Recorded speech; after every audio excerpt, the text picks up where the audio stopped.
Hello, growers. If you enjoy podcasts like this one, tune into my podcast In Search of Soil on YouTube for a deep dive into the mysteries beneath our feet.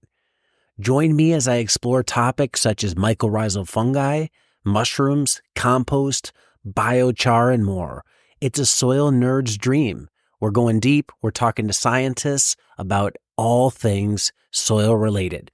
Whether you're a seasoned farmer or a gardener just starting out, our podcast has something for everyone. Listen in and grow with us. Check out In Search of Soil on YouTube.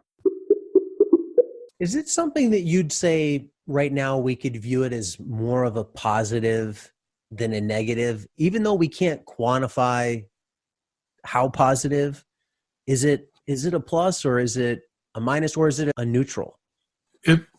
It really boils down, if we look at the whole history of our biochar research that exists in the literature, we have about 50% of these studies show a positive effect, about 30% show no effect, and 20% are negative. So it really boils down to, right now, it's a 50-50 statistical basis if we use the entire suite of literature available. There are things that alter that, of course. If we know that the soil is deficient, or if we're adding biochar to a highly acidic soil, we tend to see more positive effects for agricultural productivity. But those are isolated instances, and we can't take that result and extrapolate it to all agricultural soils. One way I try and think about biochar is this.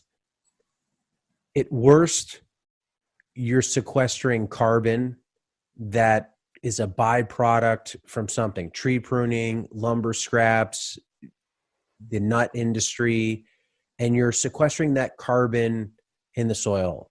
And that inherently, like you mentioned, is going to change the tilth. There's going to be some moisture holding capacity to it. And if it only did, that's your win. And I look at the negative of being, well, what did you have to put in to generate that? Meaning there's some time involved, there's some equipment involved, there's some cost involved. And if you can do that in a simple way, I see it as more positive than negative. Are there any negatives that I'm leaving out here that I'm missing, like ways that this could potentially hurt growth? There's been some isolated studies in the literature that show if the biochar is created at an extremely low temperature and you have a high amount of absorbed volatile organics from the pyrolysis, that addition of that char has negative impacts. But we do know those aspects of the negative char and the absorbed organics on there causing these negative impacts. The more puzzling feature is what it's doing with the whole nutrient availability. There's still a lot of questions in terms of the long-term impact that this char could have on nutrient availability. It's been positive in some circumstances, but we've only measured it over a short-term duration. And if this char material is lasting in the soil for a longer term, we really need to understand the mechanisms in order to forecast what is the true impact of this addition in the soils.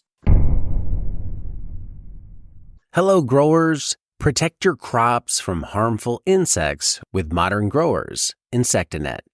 This top-tier insect netting made by Modern Grower shields your plants from pests and harsh weather, boosting your yields without harmful sprays. Insectanet's unique design allows 90% of the light to pass through and is easy to use with low tunnel systems like our Quick Hoops. It's soft, elastic, and durable, perfect for field use to help ensure that your crops thrive. Say goodbye to pest damage and hello to healthier, market-ready produce. Invest in Insectanet and see the difference it makes.